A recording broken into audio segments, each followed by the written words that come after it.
Budget सत्र को देखने के लिए यहाँ उपस्थित है। माननीय डॉक्टर तुल्या एक्शन शुक्रवार दिनांक 19 जुलाई 2024 को भारत पहुंची। उन्होंने 21 जुलाई 2024 को आगरा का भ्रमण किया और इस समय वह विशेष बॉक्स में आसीन है। हम भारत में उनके सुखद और सफल प्रवास की कामना करते हैं। हम अंतरसंघीय संघ के प्रेसिडेंट के रूप में उनकी भूमिका के लिए सफलता की भी कामना करते हैं। उनके माध्यम से हम तंजानिया गणराज्य की संसद के सदस्यों, तंजानिया की सरकार तथा वहां की मित्र जनता को बधाई और शुभकामनाएं देते हैं। माननीय सदस्यगण, जैसा कि आपको समाचार भाग 2 के माध्यम से पहले ही सूचित किया जा चुका है कि माननीय वित्त मंत्री के बजट भाषण की प्रतियां हार्ड कॉपी के रूप में उपलब्ध कराई जाएगी।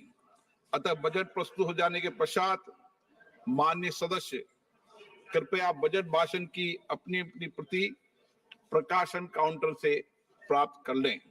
आपको यह भी सूचित किया जाता है कि माननीय मंत्री द्वारा बजट प्रस्तुत किए जाने के पश्चात बजट की प्रतियां आपको मेंबर्स पोर्टल के माध्यम से भी उपलब्ध करा दी जाएगी।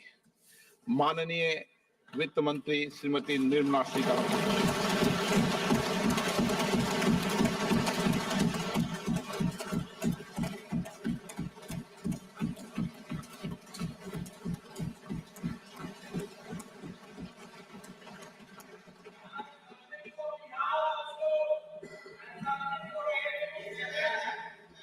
Honorable Speaker, I present the budget for 24-25. Introduction. The people of India have reposed their faith in the government led by Honorable Prime Minister Shri Narendra Modi and re-elected it for a historic third term under his leadership.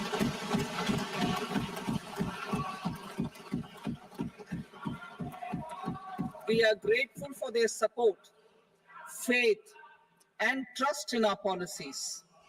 We are determined to ensure that all Indians, regardless of religion, caste, gender, and age, make substantial progress in realizing their life goals and aspirations. Global context. The global economy, while performing better than expected, is still in the grip of policy uncertainties. Elevated asset prices, political uncertainties, and shipping disruptions continue to pose significant downside risks for growth and upside risks to inflation. In this context, India's economic growth continues to be the shining exception and will remain so in the years ahead.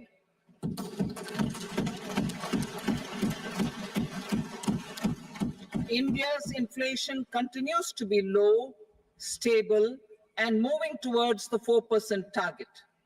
Core inflation, that is non-food and non-fuel, currently is 3.1%. Steps are being taken to ensure supplies of perishable goods reach markets adequately. Interim budget. As mentioned in the interim budget, we need to focus on 4 major castes, namely the Garib, Mahilaye, Yuva, and Annadata, the poor, women, youth, and the farmer.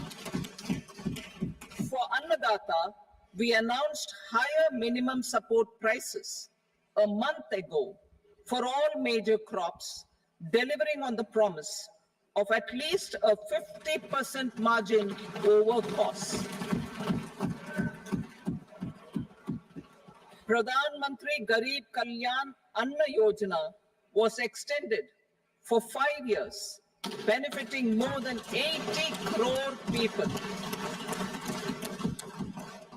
Administrative actions for approval and implementation of various schemes announced in the interim budget are well underway. The required allocations have been made. Budget theme. Turning attention to the full year and beyond in this budget, we particularly focus on employment, skilling, MSMEs, and the middle class. I'm happy to announce the Prime Minister's package of 5 schemes and initiatives to facilitate employment, skilling, and other opportunities for 4.1 crore youth over a 5-year period, with a central outlay of 2 lakh crore rupees. I will speak about them shortly, while more details may be seen in the annexure. This year, I've made a provision of 1.48 lakh rupees, 1.48 lakh crore rupees for education, employment, and skilling. Budget priorities. The people have given a unique opportunity to our government to take the country on the path of strong development and an all-round prosperity. In the interim budget, we promise to present a detailed roadmap for our pursuit of Vikasit Bharat. In line with the strategy set out in the interim budget, this budget envisages sustained efforts on the following 9 priorities for generating ample opportunities for all. Number 1, productivity and resilience in agriculture. Number 2, employment and skilling. Number 3, inclusive human resource development and social justice.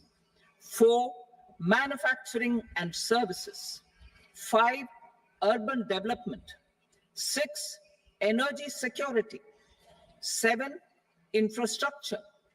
8, innovation, research and development.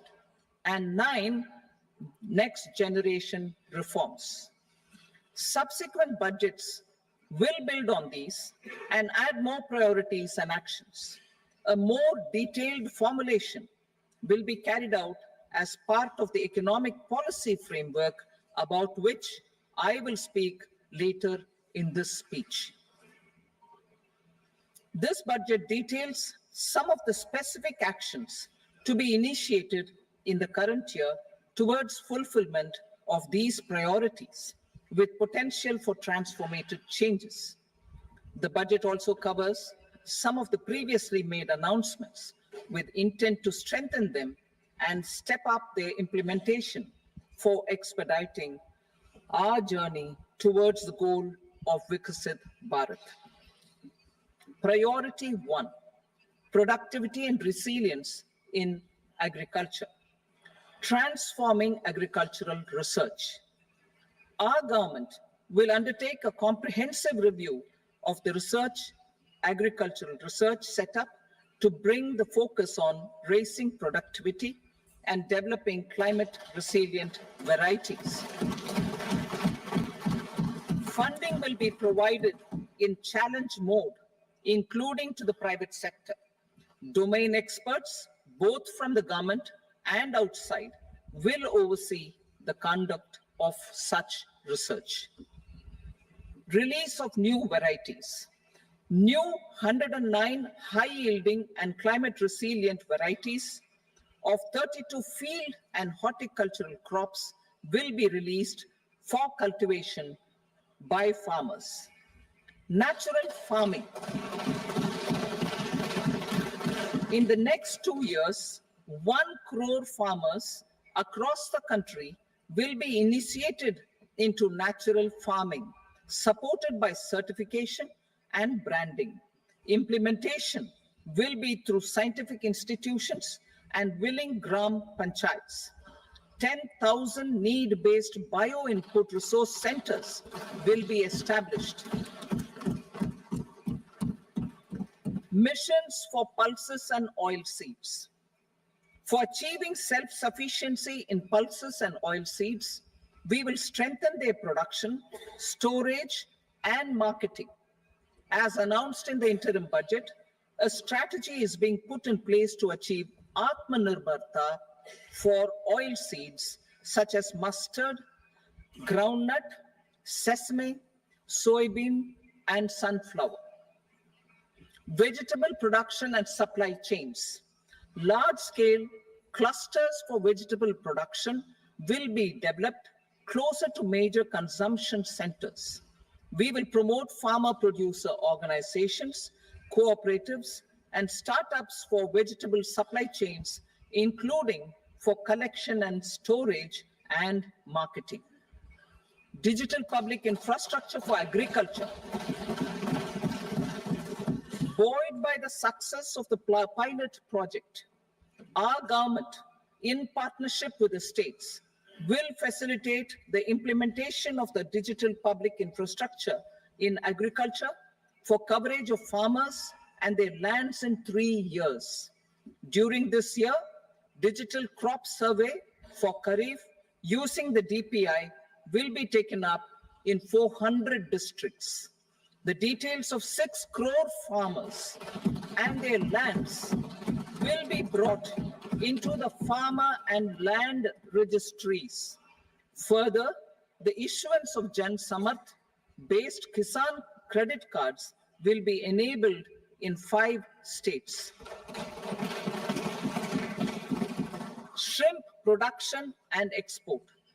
Financial support for setting up a network of nucleus breeding centers for shrimp brood stocks will be provided.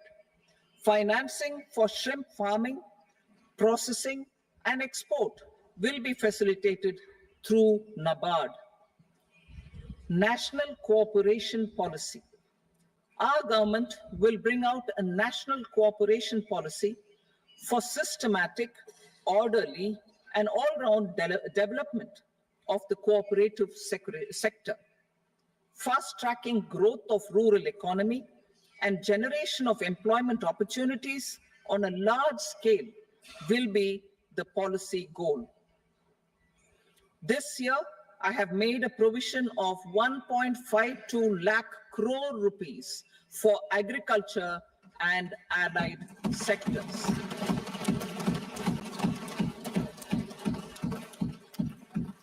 Priority 2, employment and skilling. Employment-linked incentive. Our government will implement following 3 schemes for employment-linked incentive as part of the Prime Minister's package. These will be based on enrollment in the EPFO and focus on recognition of first-time employees and support to employees and employers. Scheme A, first-timers. This scheme will provide 1 month wage to all persons newly entering the workforce in all formal sectors.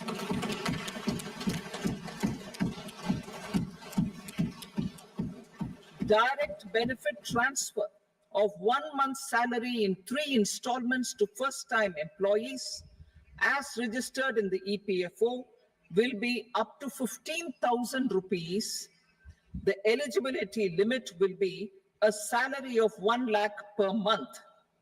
The scheme is expected to benefit 210 lakh youths.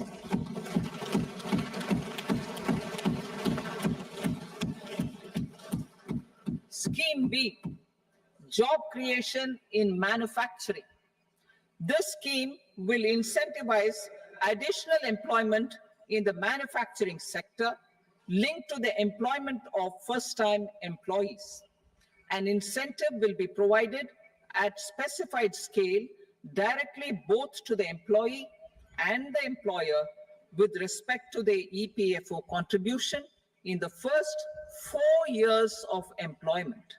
The scheme is expected to benefit 30 lakh youth entering employment and their employers.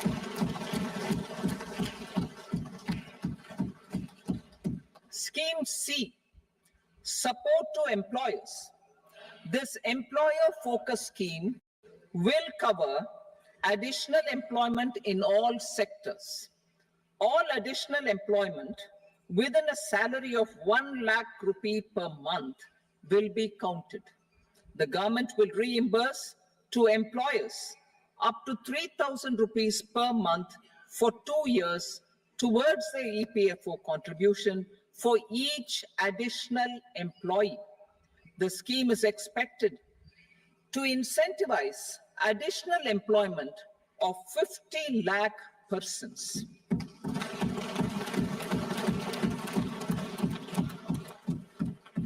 Participation of women in the workforce. We will facilitate higher participation of women in the workforce through setting up of working women hostels in collaboration with industry and establishing creches. In addition, the partnership will seek to organize women-specific skilling programs and promotion of market access for women SHG enterprises. Skilling program. I'm happy to announce a new centrally sponsored scheme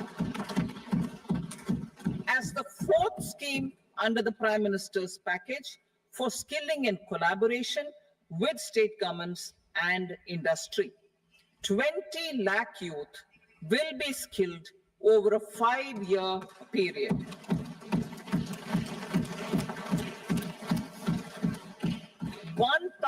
Industrial training institutes will be upgraded in hub and spoke arrangements with outcome orientation. Course content and design will be aligned to the skill needs of industry, and new courses will be introduced for emerging needs. Skilling loans. The model skill loan scheme will be revised to facilitate loans up to 7.5 lakh rupees with a guarantee from a government-promoted fund. This measure is expected to help 25,000 students every year.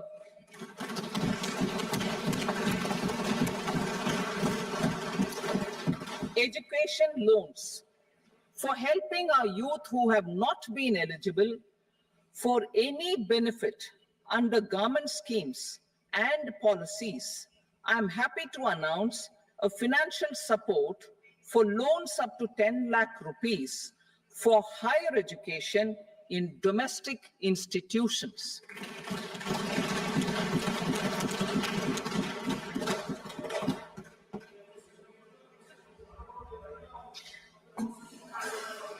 E-vouchers for this purpose. E-vouchers for this purpose will be given directly to 1 lakh students every year for annual interest subvention of 3% of the loan amount.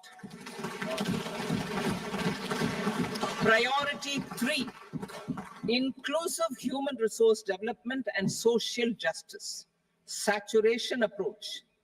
Our government is committed to all-round, all-pervasive, and all-inclusive development of people, particularly farmers, youth, women, and the poor. For achieving social justice comprehensively, the saturation approach of covering all eligible people through various programs, including those for education and health, will be adopted to empower them by improving their capabilities. Implementation of schemes meant for supporting economic activities by craftsmen, artisans, self-help groups, scheduled caste, scheduled tribe, and women entrepreneurs and street vendors such as the PM Vishwakarma, PM Swanidhi, National Livelihood Missions, and Stand Up India will be stepped up. Purvodaya. The states in the eastern part of the country are rich in endowments and have strong cultural traditions. We will formulate a plan, Purvodaya, for the all-round development of the eastern region of the country, covering Bihar, Jharkhand, West Bengal, Odisha, and Andhra Pradesh. This will cover human resource development, infrastructure, and generation of economic opportunities to make the region an engine to attain Vikasit Bharat. On the Amritsar-Kolkata Industrial Corridor, we will support development of an industrial node at Gaya. This corridor will catalyze industrial development of the eastern region. The industrial node at Gaya will also be a good model for developing our ancient centers of cultural importance into future centers of modern economy. This model shall showcase Vikas B, Virasat B in our growth trajectory. We will also support development of road connectivity projects, namely 1. Patna-Purnia Expressway, 2. Buxar-Bhagalpur Expressway, 3. Bodh Gaya, Rajgir, Vaishali and Darbhanga spurs, and 4. Additional 2-lane bridge over River Ganga at Buxar at a total cost of 26,000 crore rupees.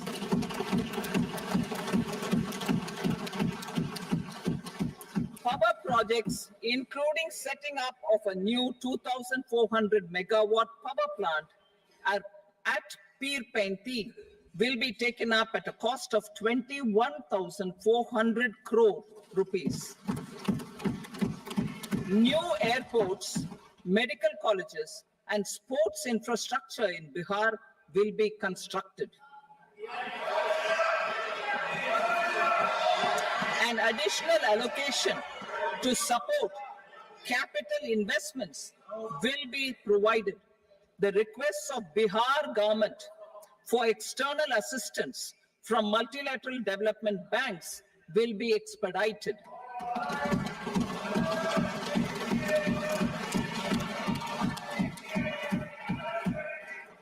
Andhra Pradesh Reorganization Act.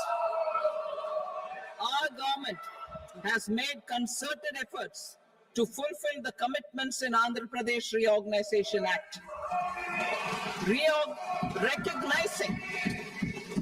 Recognizing the state's need for the capital, recognizing the state's need for a capital, we will facilitate special financial support through multilateral development agencies. In the current financial year, 15,000 crore rupees will be arranged with additional amounts in future years.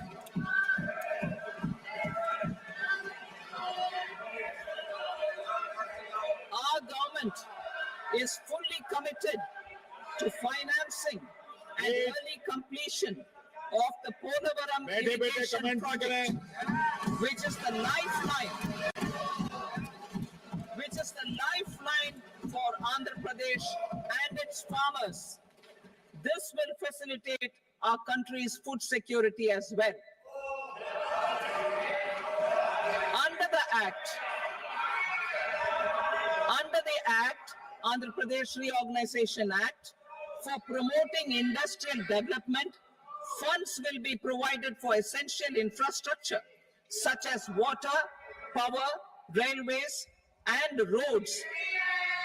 In Kopparthi node on the Visakhapatnam-Chennai Industrial Corridor and Varavakal node on the Hyderabad-Bengaluru Industrial Corridor. An additional allocation will be provided this year towards capital investment for economic growth. Grants for backward regions of Rayalaseema, Prakasham, North Coastal Andhra, as stated in the Act, will be provided. PM Awas Yojana. 3 crore additional houses under the PM Awas Yojana in rural and urban areas in the country have been announced, for which the necessary allocations are being made. Women-led development. For promoting women-led development, The budget carries an allocation of more than 3 lakh crore for schemes benefiting women and girls. This signals our government's commitment for enhancing women's role in economic development. Pradhan Mantri Janjatiya Unnat Gram Abhiyan, for improving the socio-economic condition of tribal communities, we will launch the Pradhan Mantri Janjatiya Unnat Gram Abhiyan by adopting saturation coverage for tribal families in tribal majority villages and aspirational districts.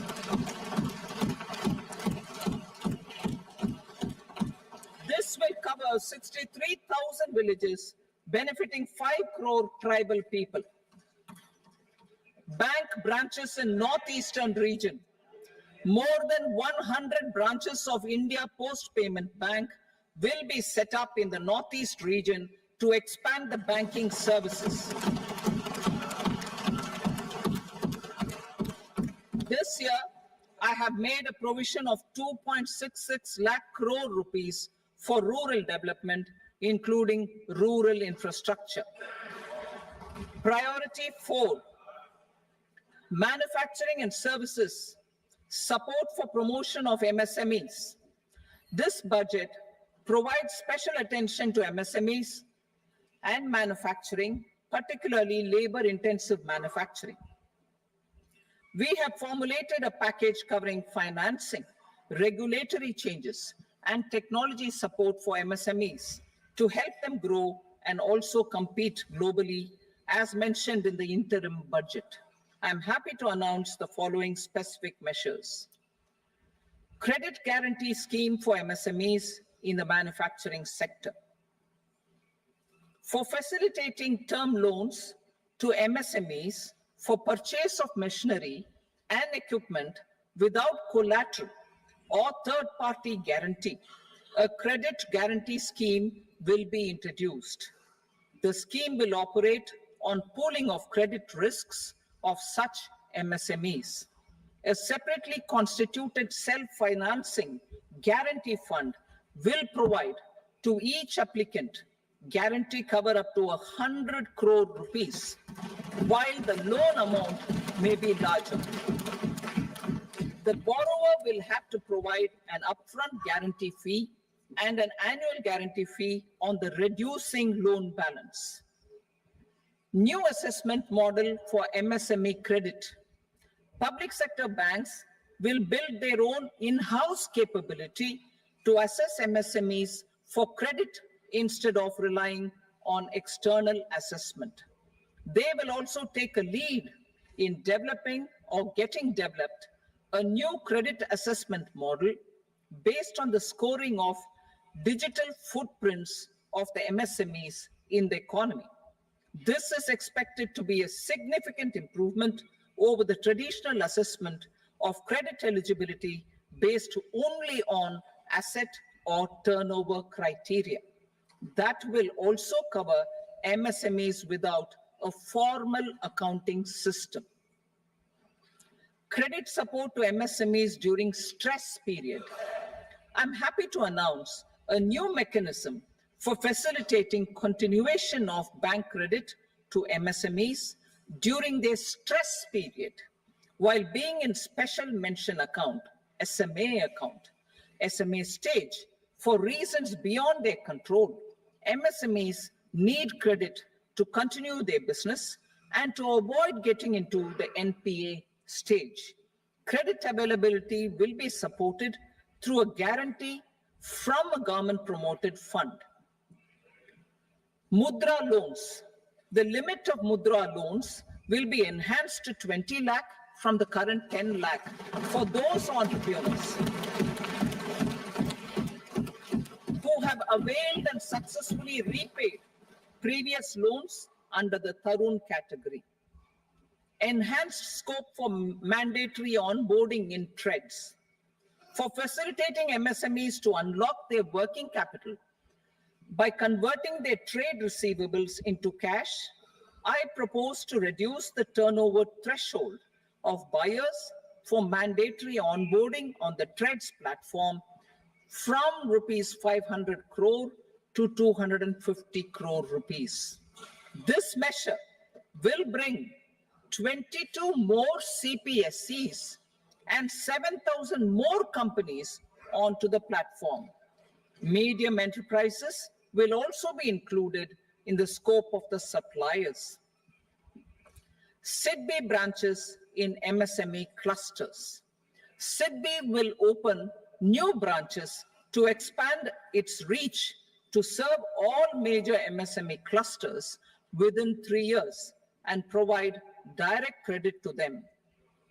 With the opening of 24 such branches this year, the service coverage will expand to 168 out of 242 major clusters. MSME units for food irradiation, quality and safety testing. Financial support for setting up of 50 multi-product food irradiation units in the MSME sector will be provided. Setting up of 100 food quality and safety testing labs with NABL accreditation will be facilitated. E-commerce export hubs to enable MSMEs and traditional artisans to sell their products in international markets. E-commerce export hubs will be set up in public-private partnership mode. These hubs, under a seamless regulatory and logistic framework, will facilitate trade and export-related services under one roof. Measures for promotion of manufacturing and services. Internship in top companies. As the fifth scheme under Prime Minister's package, our government will launch a comprehensive scheme for providing internship opportunities in 500 top companies to 1 crore youth in 5 years. They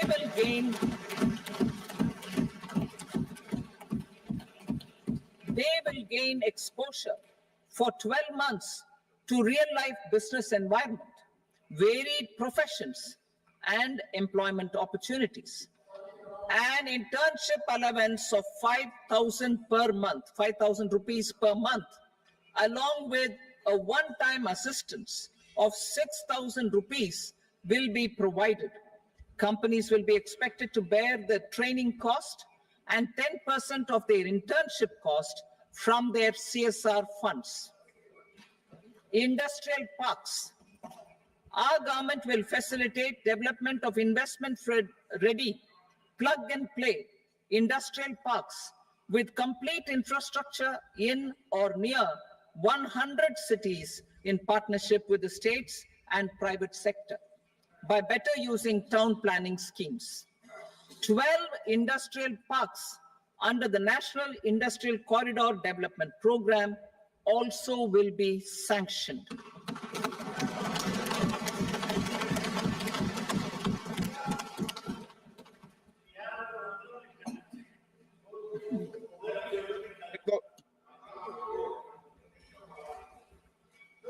Vedi Bebo, no, please, Petty.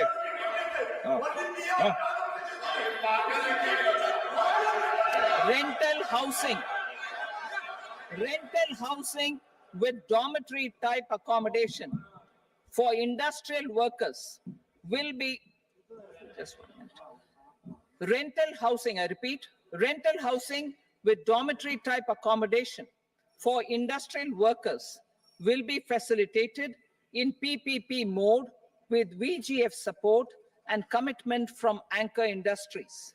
Shipping industry, ownership, leasing, and flagging reforms will be implemented to improve the share of Indian shipping industry and generate more employment. Critical mineral mission. We will set up a critical mineral mission for domestic production, recycling of critical minerals, and overseas acquisition of critical mineral assets.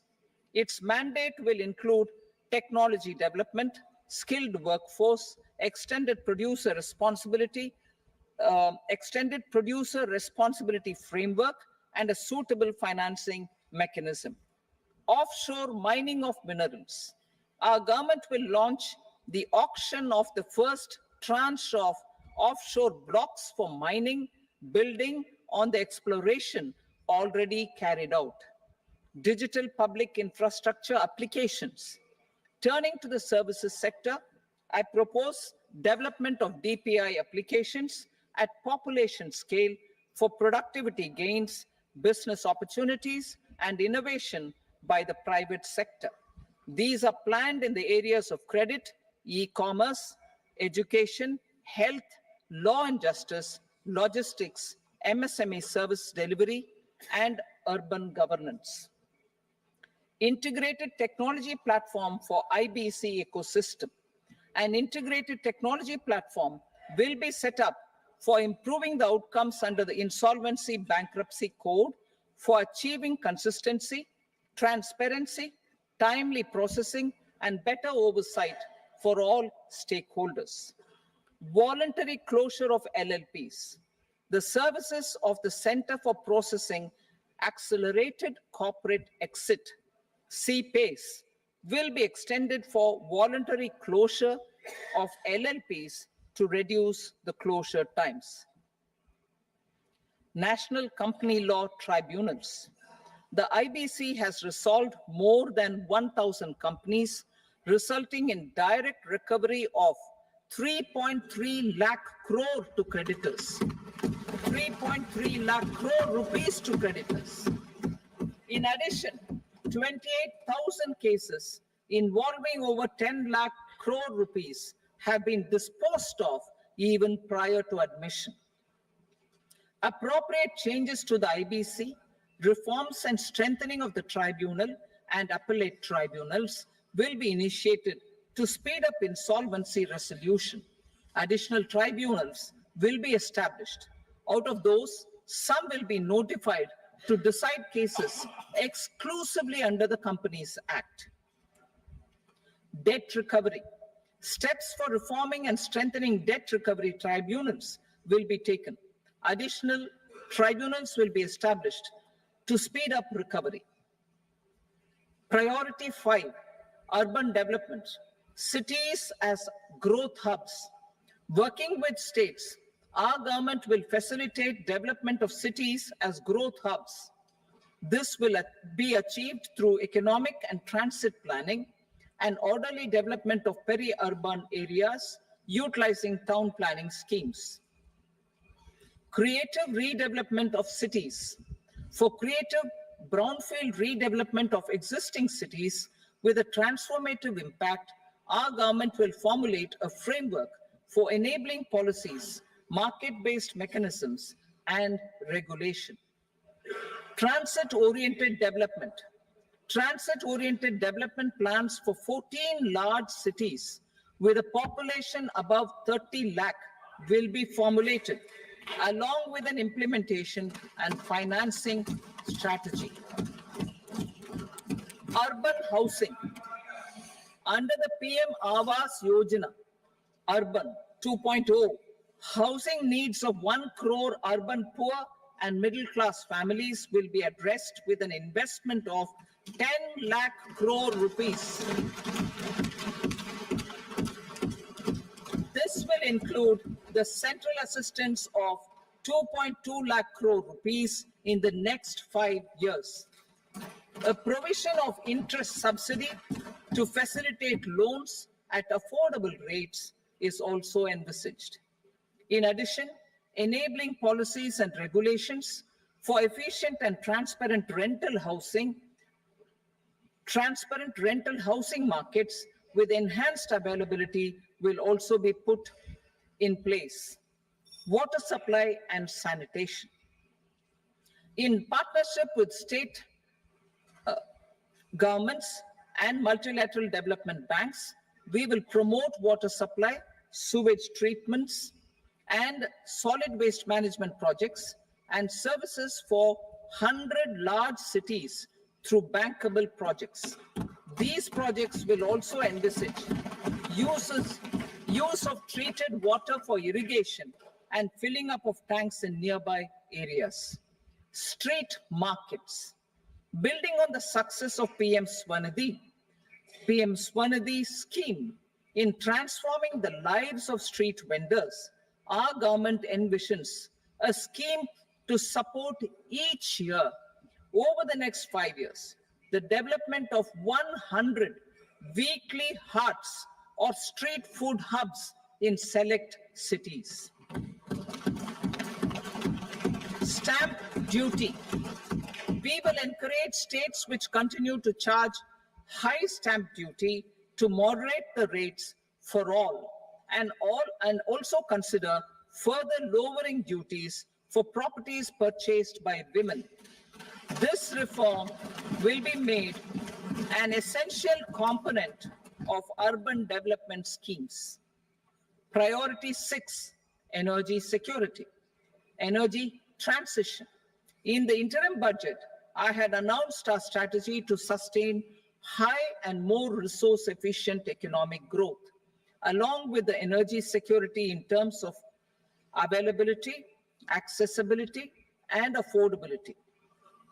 We will bring out a policy document on appropriate energy transition pathways that balances the imperatives of employment, growth, and environmental sustainability. PM Surya Ghar Muft Bijli Yojana. PM Surya Ghar Muft Bijli Yojana. In line with the announcement in the interim budget,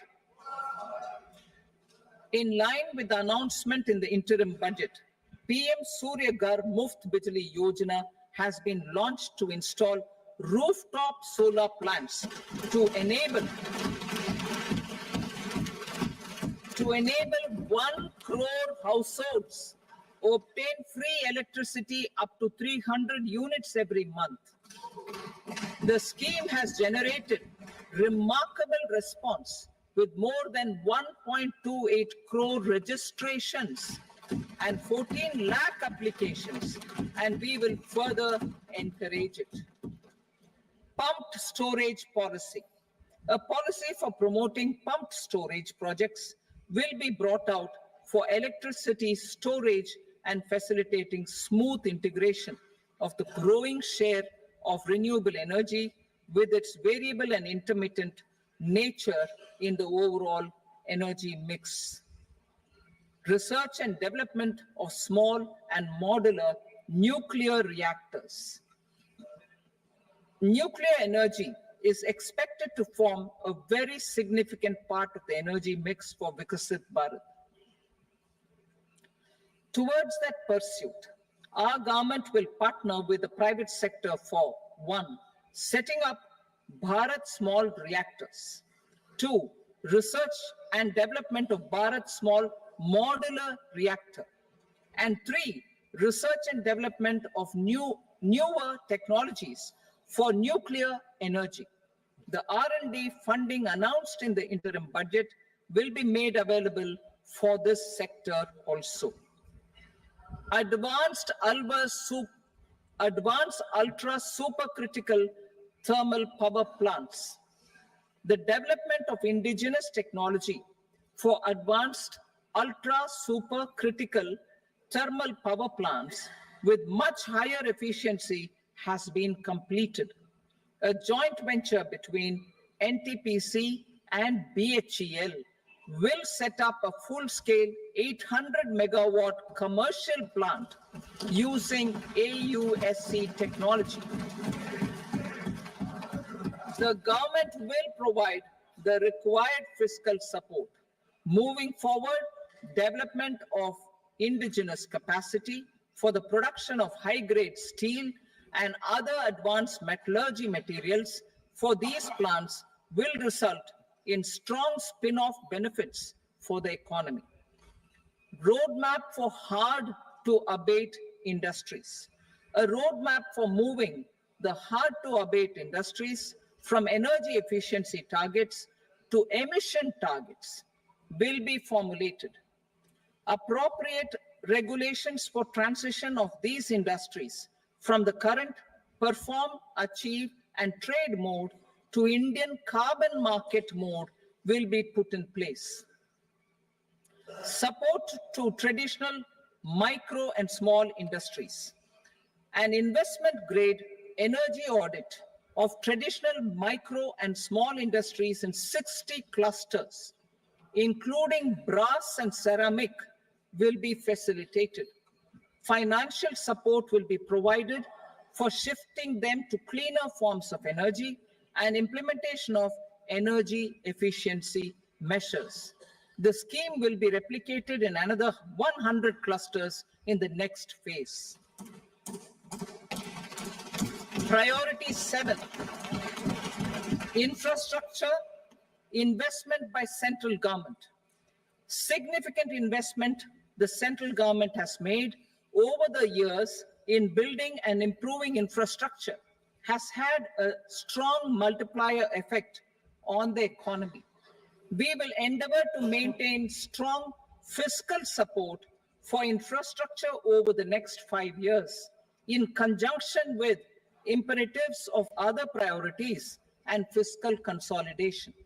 This year, I have provided 11,11,111 crore rupees for capital expenditure. This would be 3.4% of our GDP. Infrastructure investment by state governments. We will encourage states to provide support of similar scale for infrastructure, subject to their development priorities.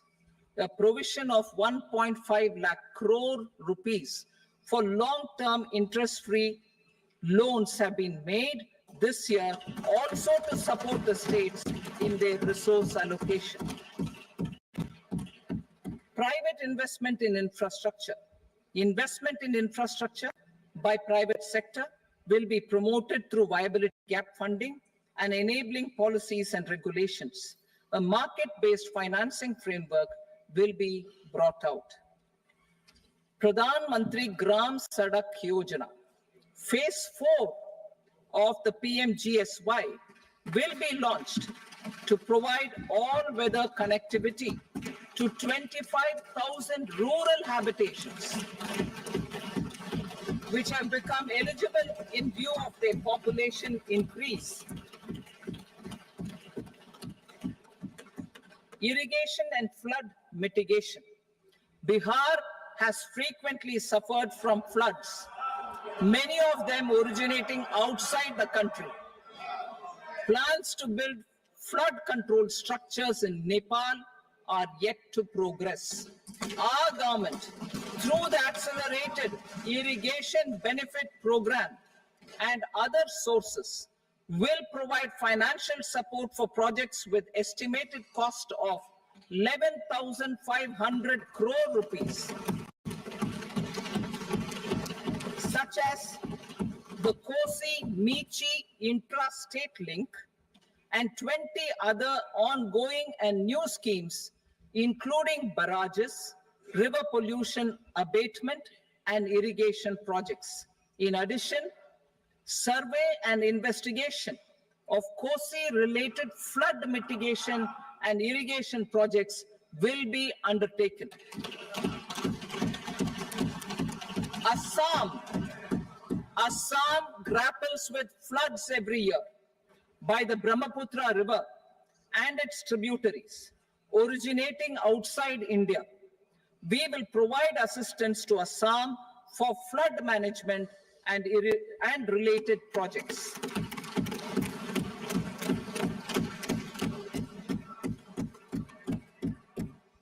Himachal Pradesh suffered extensive losses due to floods last year. Our government will provide assistance to the state for reconstruction and rehabilitation through multilateral development assistance.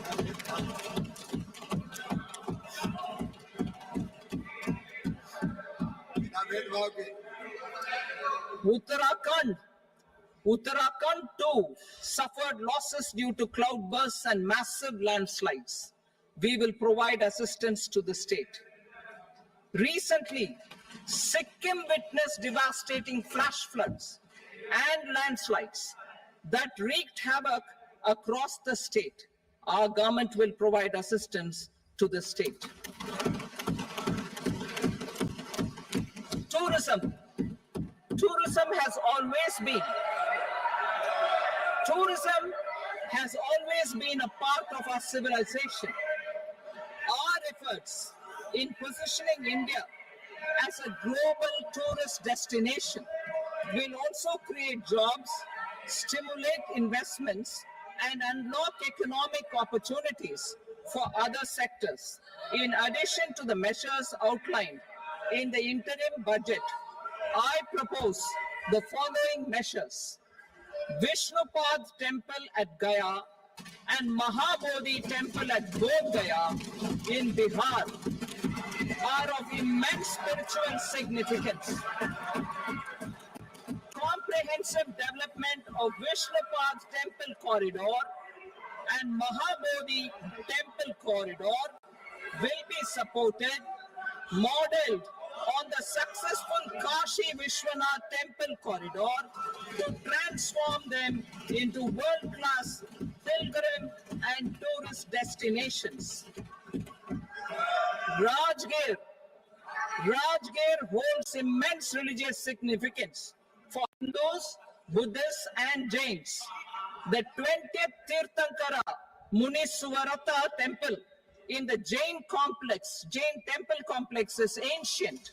The Saptarishi, or the 7 hot springs, form a warm water Brahmkund that is sacred.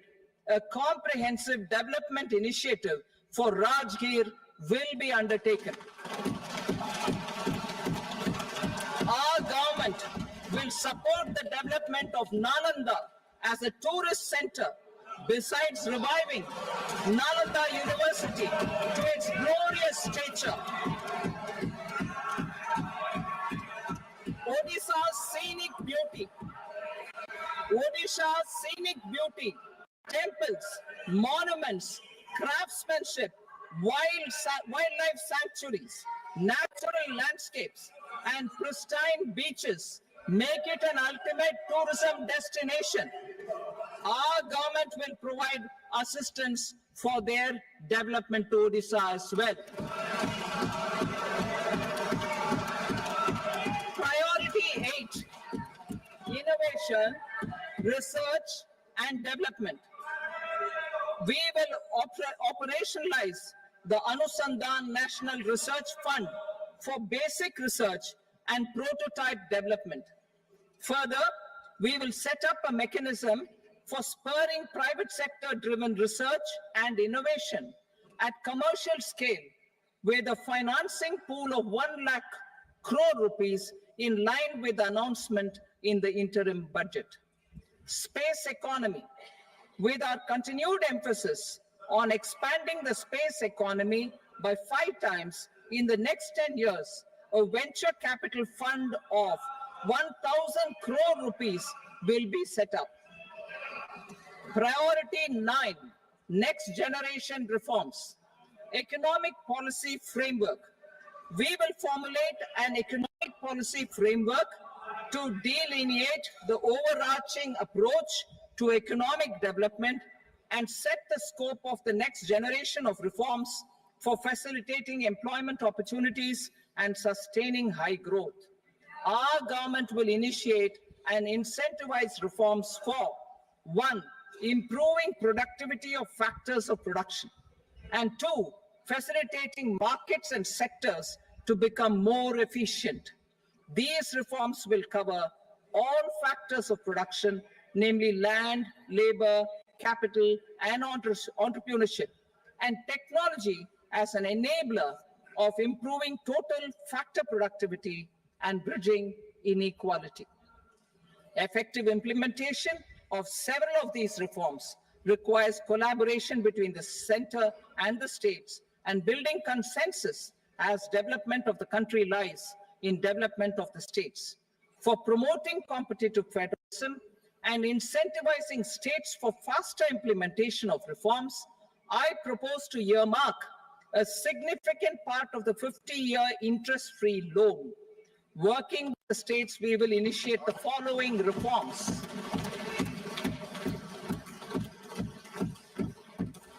Land-related reforms and actions, both in the rural and urban areas, will cover land administration, will cover 1, land administration, planning and management, and 2, urban planning usage and building bylaws. These will be incentivized for completion within the next 3 years through appropriate fiscal support. Rural land-related actions. Rural land-related actions will include 1, assignment of unique land parcel identification number, UL PIN, or Bhu-Aadhaar for all lands. 2, digitization of cadastral maps. 3, subdivisions, survey of map subdivisions as per current ownership. 4, establishment of land registry. And 5, linking to the farmers registry. These actions will also facilitate credit flow and other agricultural services. Urban land-related actions. Land records in urban areas will be digitized with GIS mapping. An IT-based system for property record administration, updating, and tax administration will be established. These will also facilitate improving the financial position of urban local bodies. Labor-related reforms. Services to labor. Our government will facilitate the provision of a wide array of services to labor, including those for employment and skilling. A comprehensive integration of e-Shram portal with other portals will facilitate such one-stop solution. Open architecture databases for the rapidly changing labor market, skill requirements, and available job roles, and a mechanism to connect job aspirants with potential employers and skill providers will be covered in these services.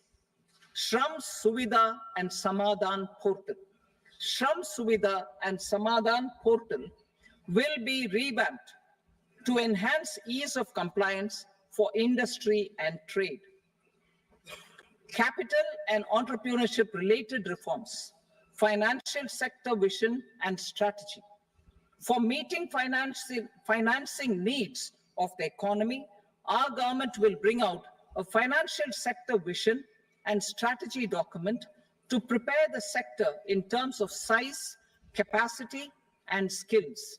This will set the agenda for the next 5 years and guide the work of the government, regulators, financial institutions, and market participants.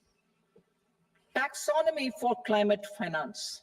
We will develop taxonomy for climate finance for enhancing the availability of capital for climate adaptation and mitigation. This will support achievement of the country's climate commitments and green transition. Variable capital company structure. We will seek the required legislative approval for providing an efficient and flexible mode for financing leasing of aircrafts and ships and pooled funds of private equity through a variable company structure. Foreign direct investment and overseas investment. The rules and regulations for foreign direct investment and overseas investments will be simplified to 1, facilitate foreign direct investments, 2, nudge prioritization, and 3, promote opportunities for using Indian rupee as a currency for overseas investment. NPS Vatsalya. NPS Vatsalya, a plan for contribution by parents and guardians for minors, will be started. On attaining the age of majority, the plan can be converted seamlessly into a normal NPS account. Use of technology. We have successfully used technology for improving productivity and bridging inequality in our economy during the past 10 years. Public investment in digital infrastructure and innovations by the private sector have helped in improving access of all citizens, particularly the common people, to market resources, education, health and services. We step up adoption of technology towards digitalization of the economy. Ease of doing business. For enhancing ease of doing business, we are already working on the Jan Vishwas Bill 2.0. Further, states will be incentivized for implementation of the business reforms, action plans, and digitalization. Data and statistics. For improving data governance, collection, processing and management of data and statistics, different sectoral databases, including those established under the Digital India Mission, will be utilized with active use of technology tools.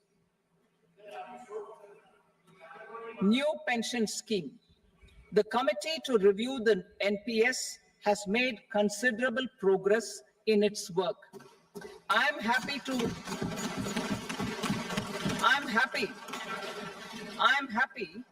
that the staff side of the National Council of the Joint Consultative Machinery for Central Government Employees has taken a constructive approach.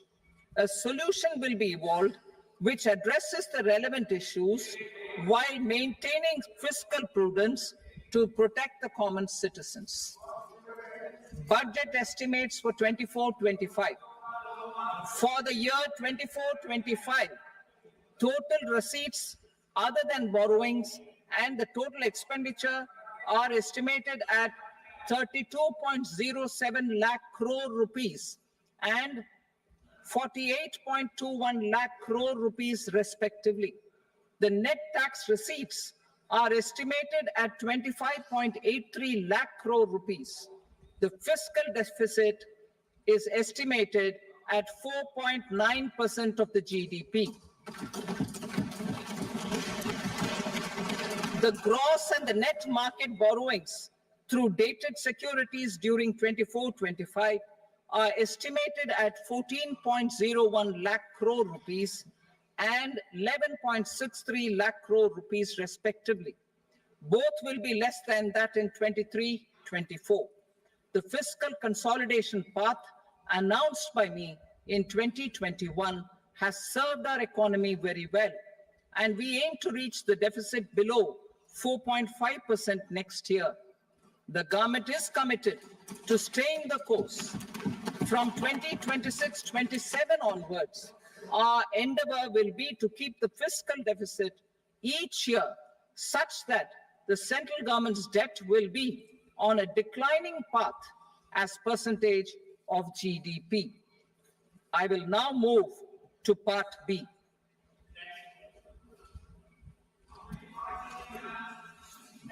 Indirect taxes.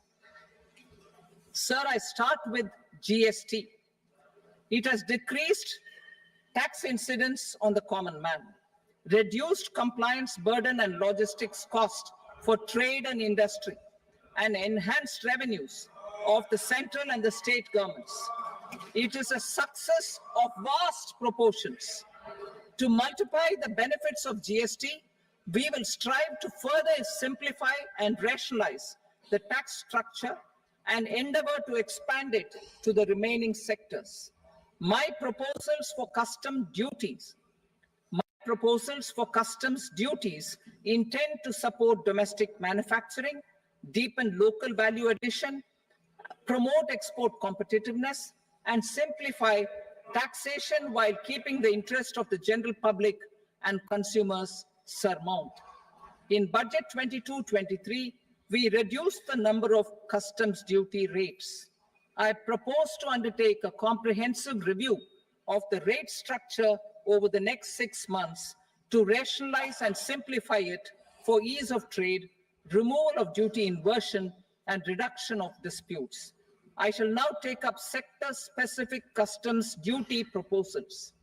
Medicine and medical equipments. To provide relief to cancer patients, I propose to fully exempt 3 more medicines from customs duties.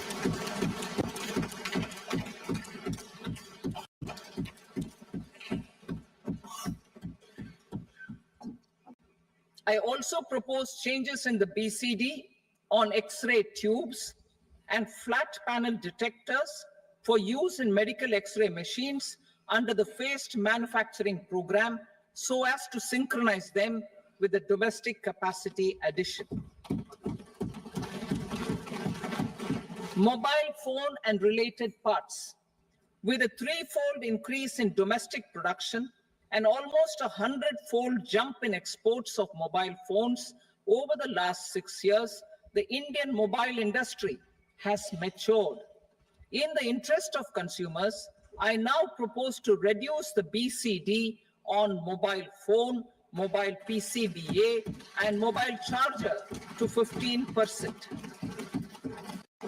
Critical minerals. Minerals such as lithium, copper, cobalt, and rare earth elements are critical for sectors like nuclear energy, renewable energy, space, defense, telecommunications, and high-tech electronics. I propose to fully exempt customs duties on 25 critical minerals and reduce BCD on 2 of them. This will provide a major fillip to the processing and refining of such minerals and help secure their availability for these strategic and important sectors. Solar energy. Energy transition is critical in the fight against climate change. To support energy transition, I propose to expand the list of exempted capital goods for use in the manufacture of solar cells and panels in the country. Further, in view of sufficient domestic manufacturing capacity of solar gas, glass, and tinned copper interconnect, I propose not to extend the exemption of custom duties provided to them. Marine products. India's seafood exports in the last financial year touched an all-time high of more than 60,000 crores of rupees. Frozen shrimp accounted for about 2/3 of these exports. To enhance their competitiveness, I propose to reduce BCD on certain broodstock, polychaete worms, shrimp, and fish feed to 5%. I also propose to exempt customs duty on various inputs for manufacture of shrimp and fish feed. Leather and textile. Similarly, to enhance the competitiveness of exports in the leather and textile sectors, I propose to reduce BCD on real down-filling material from duck or goose.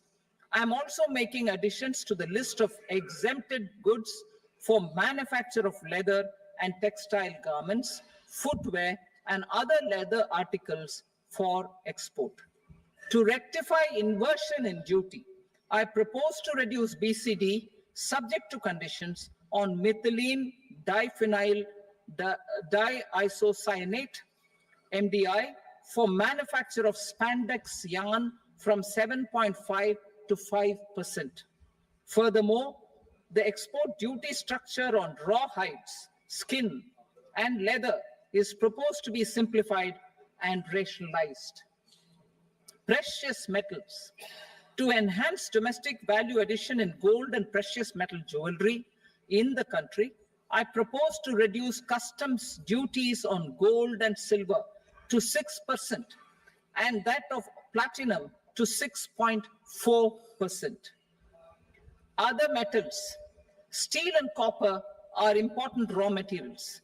To reduce their cost of production, I propose to remove the BCD on ferronickel and blister copper. I am also continuing with nil BCD on ferrous scrap and nickel cathode and concessional BCD of 2.5% on copper scrap. Electronics. To increase value addition in the domestic electronics industry, I propose to remove the BCD subject to conditions on oxygen-free copper for manufacture of resistors. I also propose to exempt certain parts for manufacture of connectors. Chemicals and petrochemicals. To support existing and new capacities in the pipeline, I propose to increase the BCD on ammonium nitrate from 7.5% to 10%. Plastics, PVC flex banners are non-biodegradable and hazardous for environment and health. To curb their imports, I propose to raise the BCD on them from 10 to 25%. Telecommunication equipment. To incentivize domestic manufacturing, I propose to increase the BCD from 10 to 15% on PCBA of specified telecom equipment. Trade facilitation. To promote domestic aviation and boat and ship MRO, I propose to extend the period for export of goods imported for repairs from 6 months to 1 year. I'll read that again. To promote domestic aviation and boat and ship maintenance, repair and operations, I propose to extend the period for export of goods imported for repairs from 6 months to 1 year. In the same vein, I propose to extend the time limit for re-import of goods for repairs under warranty from 3 to 5 years. I now move to direct taxes. We will continue our efforts to simplify taxes, improve taxpayer services, provide tax certainty, and reduce litigation while enhancing revenues for funding the development and welfare schemes of the government. It has been our endeavor to simplify taxation. We have taken a number of measures in the last few years, including introduction of simplified tax regimes without exemptions and deductions for corporate tax and for personal income tax. This has been appreciated by taxpayers. 58% of corporate tax came from the simplified tax regime in the financial year 22-23. Similarly, as per data available till now, for the last fiscal, more than 2/3 have availed the new personal income tax regime. Comprehensive review of the Income Tax Act. I am now announcing a comprehensive review of the Income Tax Act 1961. The purpose is to make the act concise, lucid, easy to read and understand. This will reduce disputes and litigation, thereby providing tax certainty to the taxpayers. I will also bring down the demand embroiled in litigation. It is proposed to be completed in 6 months. A beginning is being made in the finance bill by simplifying the tax regime for charities, tedious rate structures, provisions of reassessment and such provisions, and capital gains taxation. Simplification for charities and tedious. Two tax exemption regimes. The two tax exemption regimes for charities are proposed to be merged into one. The 5% tedious rate on many payments is being merged into the 2% tedious rate, and the 20% tedious rate on repurchase of units by mutual funds or UTI is being withdrawn. Tedious rate on e-commerce operators is proposed to be reduced from 1 to 0.1%. Moreover, credit of TCS is proposed to be given in the TDS to be deducted on salary. Further, I propose to decriminalize delay for payment of TDS up to the due date of filing statement for the same. I also plan to provide a standard operating procedure for TDS defaults and simplify and rationalize the compounding guidelines for such defaults. Simplification of reassessment. I propose to thoroughly simplify the provisions for reopening and reassessment. An assessment hereinafter can be reopened beyond 3 years from the end of the assessment year only if the escaped income is 50 lakh rupees or more, up to a maximum period of 5 years from the end of the assessment year. Even in such cases, a time limit of 6 years before the year of the search, as against the existing time limit of 10 years, is being proposed. This will reduce tax uncertainty and disputes. Simplification and rationalization of capital gains. Capital gains taxation is also proposed to be hugely simplified. Short-term gains on certain financial assets shall henceforth attract a tax rate of 20%, while that on all other financial assets and all non-financial assets shall continue to attract the applicable tax rate. Long-term gains on all financial and non-financial assets, on the other hand, will attract a tax rate of 12.5%. For the benefit of the lower and the middle income classes, I propose to increase the limit of exemption of capital gains on certain financial assets to 1.25 lakh rupees per year. Listed financial assets held for more than a year will be classified as long-term, while unlisted financial assets and all non-financial assets will have to be held for at least 2 years to be classified as long-term. Unlisted bonds and debentures, debt mutual funds, and market-linked debentures, irrespective of holding period, however, will attract tax on capital gains at applicable rates. Taxpayer services.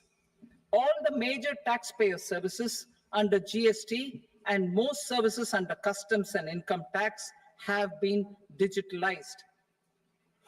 All remaining services of customs and income tax, including rectification and order giving effect to appellate orders, shall be digitalized and made paperless over the next 2 years. Litigation and appeals. While our concerted efforts to reduce pendency of appeals at various appellate fora are beginning to show good results, it will continue to engage our highest attention. To dispose of the backlog of first appeals, I plan to deploy more officers to hear and decide such appeals, especially those with large tax effect. For resolution of certain income tax disputes pending an appeal, I am also proposing Vivad Se Vishwas Scheme 2024. Further, I propose to increase monetary limits for filing appeals related to direct taxes, excise, and service tax in the tax tribunals, high courts, and Supreme Court to 60 lakh rupees, 2 crore rupees, and 5 crore respectively. With a view to reduce litigation and provide certainty in international taxation, we will expand the scope of safe harbor rules and make them more attractive. We will also streamline the transfer pricing assessment procedure. Employment and investment. I have a few proposals to promote investment and foster employment. First of all, to bolster the Indian startup ecosystem, boost the entrepreneurial spirit, and to support innovation, I propose to abolish the so-called angel tax for all classes of investors. Second, there is tremendous potential for cruise tourism in India. To give a fillip to this employment-generating industry, I am proposing a simpler tax regime for foreign shipping companies operating domestic cruises in the country. Third, India is a world leader in the diamond cutting and polishing industry, which employs a large number of skilled workers. To further promote the development of this sector, we would provide for safe harbor rates for foreign mining companies selling raw diamonds in the country. Fourth, to attract foreign capital for our development needs, I propose to reduce the corporate tax rate on foreign companies from 40 to 35%. Deepening the tax base. I have a couple of proposals for deepening the tax base. First, security transaction tax on futures and options of securities is proposed to be increased to 0.02% and 0.1% respectively. Second, for reasons of equity, I propose to tax income received on buyback of shares in the hands of recipients. Other proposals. To improve social security benefits, deduction of expenditure by employers towards NPS is proposed to be increased from 10 to 14% of the employee's salary. Similarly, deduction of this expenditure up to 14% of salary from the income of employees in private sector, public sector banks, and undertakings opting for the new tax regime is proposed to be provided. Indian professionals working in multinationals get ESOPs and invest in social security schemes and other movable assets abroad. Non-reporting of such small foreign assets has penal consequences under the Black Money Act. Such non-reporting of movable assets up to 20 lakh rupees is proposed to be depenalized. Other major proposals in the finance bill relate to withdrawal of equalization levy of 2%, expansion of tax benefits to certain funds and entities in IFSCs, and immunity from penalty and prosecution to Benamidar on full and true disclosure so as to improve conviction under the Benami Transaction Prohibition Act 1988. Personal income tax. Coming to personal income tax rates, I have two announcements to make for those opting for the new tax regime. First, the standard deduction for salaried employees is proposed to be increased from 50,000 to 75,000 rupees.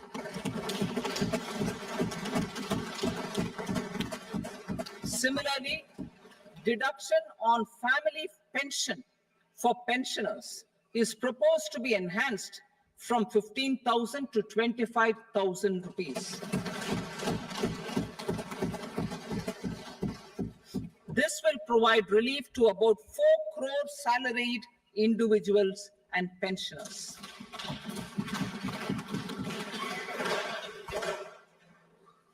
Second, in the new tax regime, the tax rate structure is proposed to be revised as follows. 0 to 3 lakh rupees, nil. 3 to 7 lakh rupees, 5%. 7 to 10 lakh rupees, 10%. 10 to 12 lakh rupees, 15%. 12 to 15 lakh rupees, 20%. And above 15 lakh rupees, 30%. As a result of these changes, a salaried employee in the new tax regime stands to save up to 17,500 rupees in income tax.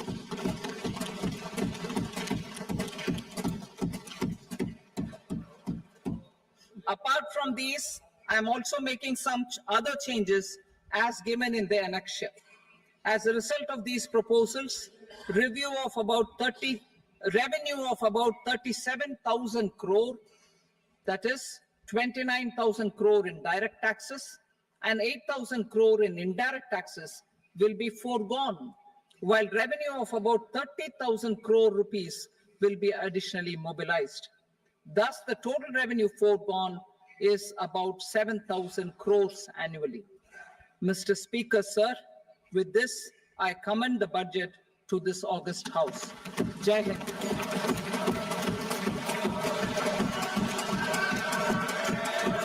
Item number 2. Item number 2.